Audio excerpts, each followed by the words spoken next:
നേത്ര സംരക്ഷണത്തിന് നമ്മുടെ Ahalya. Ahalya foundation eye hospital, കേരളത്തിൽ എല്ലായിടത്തും. നിരവധി മാലമോഷണ കേസിലെ പ്രതിയായ മാല രജീഷ് പോലീസിന്റെ പിടിയിൽ. ആരക്കുഴ സ്വദേശിനി ജിഷയുടെ 1.25 പവന്റെ മാല മോഷ്ടിച്ച കേസിലാണ് പ്രതി കൂത്താട്ടുകുളം പോലീസിന്റെ പിടിയിലായത്.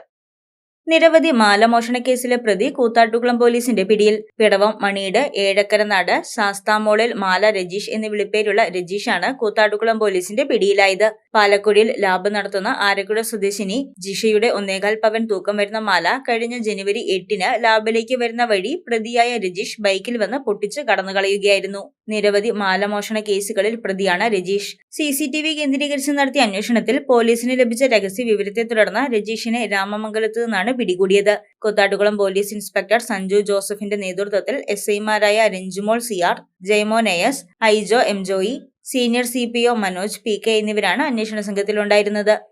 News desk Muvattupuzha news. Thottathil silver collections, Thottathil arcade, opposite Sayana hotel, TB junction, Muvattupuzha.